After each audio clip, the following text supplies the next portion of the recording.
All the King's Stoogers, Middle Management Mayhem, Part 1. The Crown of Promotion, Entry into Madness. The Dream of Leadership Meets the Nightmare of Responsibility. Chapter 1. Welcome to Monarch Inc. In which I am promoted, nobody celebrates, and the kingdom begins to rot from the middle. Promotion, it turns out, doesn't come with fanfare, or cake, or even acknowledgement. It comes via a 6-word email at 11:43 p.m. on a Sunday. Subject, change in title, quip. You've been moved to L4. Regards, Tiffin HR. Tiffin doesn't have a last name. Just Tiffin HR. I suspect they're not a person, but a sentient cubicle. Or perhaps a shade conjured by the souls of the downsized. Still, I read the email 8 times. L4, Level 4, Middle Management. The purgatory between the entry-level peasants and the unseen gods who breathe rarefied air on the upper deck. Naturally, I expected something. A handshake, a branded water bottle, perhaps a ritual involving PowerPoint slides and chicken blood.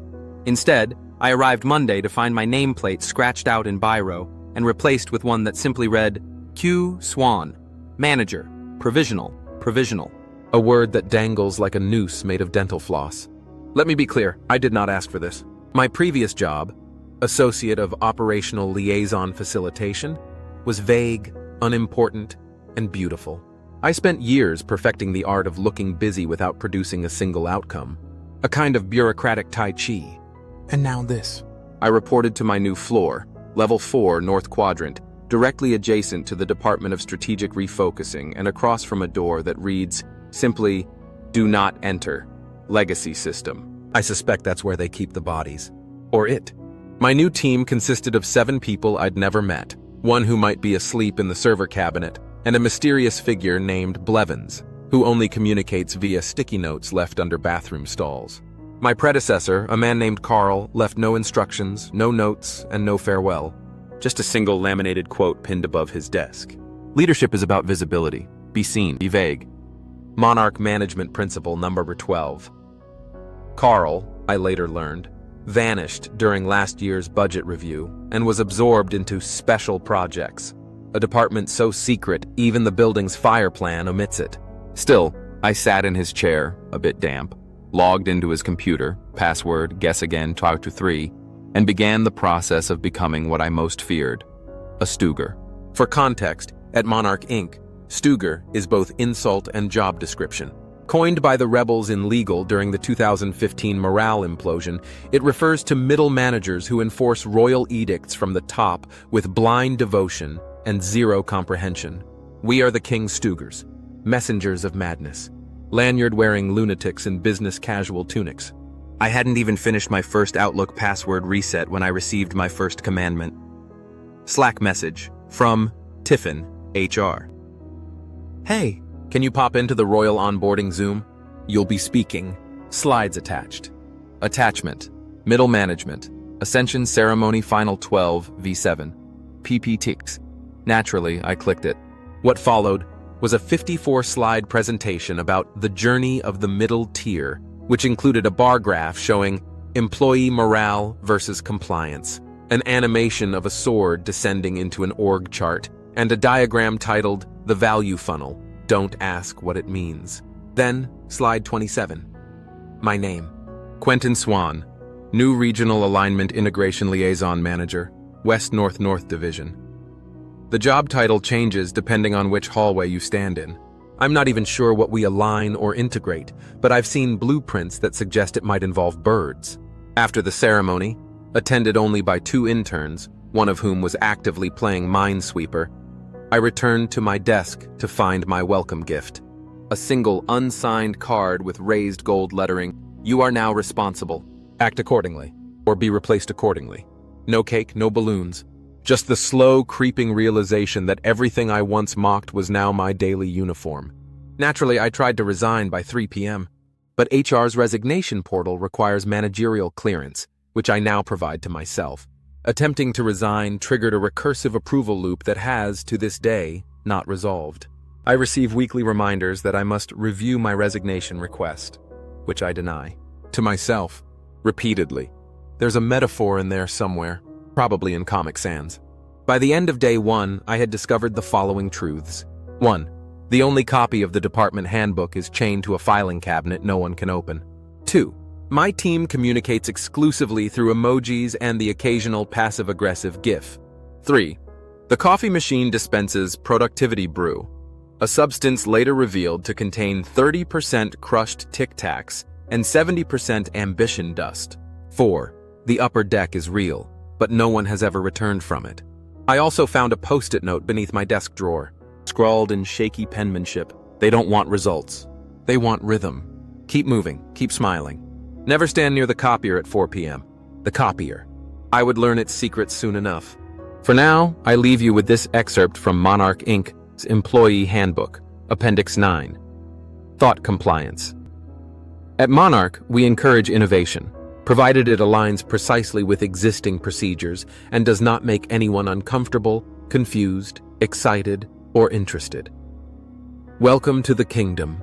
We have lanyards. Chapter 2. Your new throne is a chair with one wheel, in which I inherit a broken seat, a poisoned promotion, and a strategic view of the printer queue. There are many symbols of power: crowns, thrones, parking spaces with names on them. At Monarch Inc., however, your status is directly correlated to how close you sit to the high-speed printer, which is how I knew I'd made it. I'd moved one desk to the left, 1 foot closer to the humming monolith they called the Jetfire XL5000, a printing leviathan rumored to have once printed the original employee handbook, now missing, presumed edited to death. The Jetfire groaned like a pensioner with gout and required ceremonial offerings of toner and prayer. But in our department, it was holy. My new cubicle, previously occupied by a man named Brent, who left to start a kombucha startup, vanished after a QBR, was only slightly larger than my old one. But as any Stooger knows, it's not about square footage. It's about optics. This is the first law of Monarch Inc. middle management.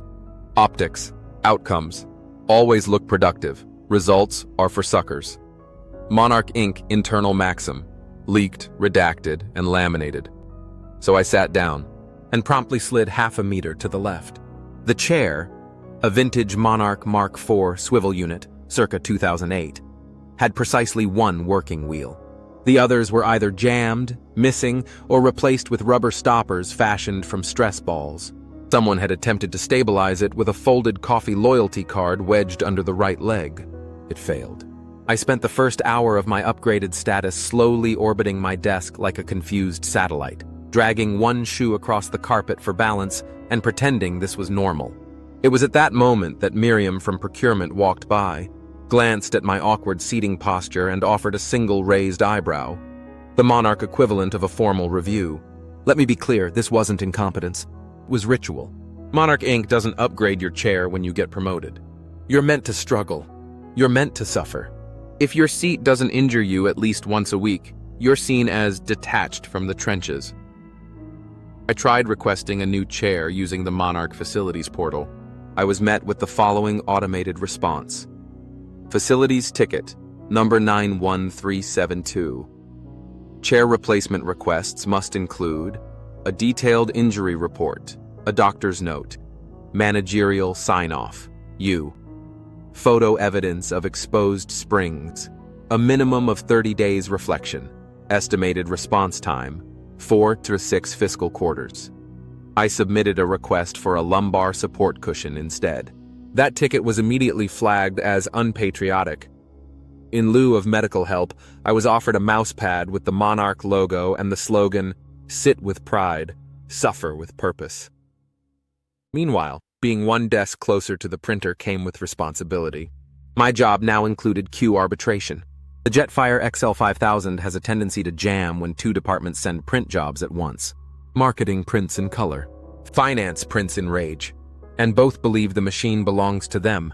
On my second day, I was asked to mediate a territorial dispute involving a jammed tax form, a misplaced QR code, and 2 senior team leads who hadn't made eye contact with a human since the pre-pandemic.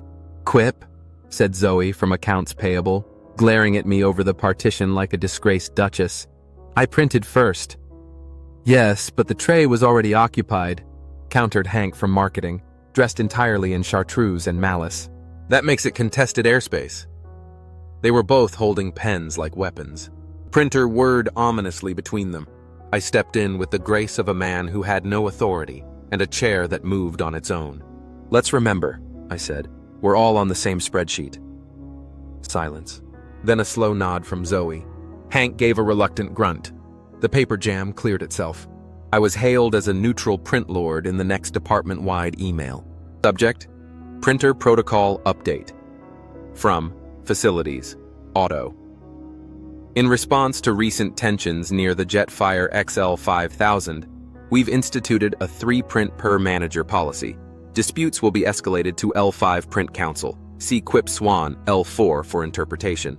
My inbox tripled overnight. I also received my first team-wide Slack reaction. The shrug emoji, posted by someone with the username NotBlevins. Speaking of which, I discovered a fresh sticky note under my desk that read, "The printer sees all. Trust no one with colored ink. Paper trails burn."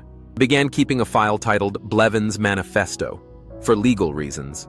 Back in my cubicle, I attempted to perform visible productivity, opening spreadsheets, alt-tabbing to Slack when someone walked by, and writing entirely fake agenda items on my whiteboard like Synergy Expansion Matrix, 315 Meeting with Legacy Integration, Ask Greg why Greg still exists.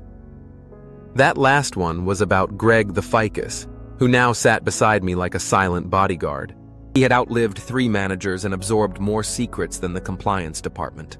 Rumor has it he was planted there by the CEO himself. By the end of the week, I had repaired the chair using only lanyards and bitter resolve, brokered a temporary print treaty between ops and finance, invented a new team ritual called the Daily Nod, a 9:01 a.m. group head bob to signal we're all still trapped here, and earned my first performance comment from Tiffin to HR, which read, "Visible engagement level has increased. Posture, uncertain. Trajectory, pending." I printed it, in color, just to feel alive. 1 foot closer to the printer, 1 inch closer to madness. That's middle management at Monarch Inc., and that was only Monday. Chapter 3, Mission, Vision, Delusion, in which we seek purpose, find crayons, and learn that alignment is just synchronized confusion. Tuesday began like most days at Monarch Inc., with an email that promised strategic alignment and delivered irreversible damage to morale. Subject: Mandatory, Vision Crafting Workshop, Fun Required. From Tiffin, HR. Body: As part of our quarterly culture recalibration, all L4 managers must guide their teams through a vision and purpose expression session. Supplies provided: 1 packet of Monarch crayons, 3 stress balls, butcher paper. Duration: 6 hours. Output: a unified mission statement that embodies who you are, where you're going, and why it's our fault. Fun required: nothing strikes fear into the hearts of professionals like forced whimsy. Naturally, my team responded with the sort of enthusiasm usually reserved for budget cuts and surprise urinalysis. Our intern, Max, whispered, "Can we unionize now?" Zoe from accounts rolled her eyes so hard she knocked over a filing tray. Hank from marketing just asked if he could write his vision in Helvetica. I assembled the team in meeting room D4, the windowless chamber known internally as the holding cell. The walls were beige. The carpet was greyga. The whiteboard bore the faint stain of a once-erased diagram titled Agile Silos, an Oxymoron. On the table, 3 stress balls, already slightly chewed, a bundle of Monarch-branded crayons, 12 shades of gray, and a sheet of butcher paper long enough to wrap a disgraced VP. "All right," I said, summoning the voice I'd practiced in the mirror for managerial warmth. "We're going to define our team purpose today." A silence followed. Long. Heavy. Max the intern broke it. "What do we do here exactly?" A fair question. Our department's full title is Regional Alignment and Operational Liaison Strategy, West-North-North Division, which, translated into English, means we exist to justify our own existence. Cleared my throat. We align operationally, across regions, strategically. Hank raised a hand. "Is it too soon to fake a medical emergency?" Zoe snorted. Only if you promise to take me with you. Still, I pressed on, following the vision crafting template provided by HR. It read, Step 1. Open with emotion. Encourage your team to share what inspires them about their work. I opened the floor. I like it when the printer doesn't jam, said Max. Friday, said Zoe.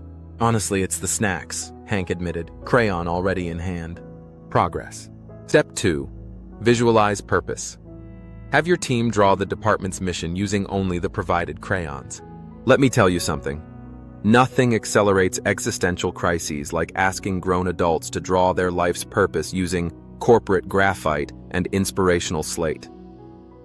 Max drew a spiral. Zoe sketched a sinking ship.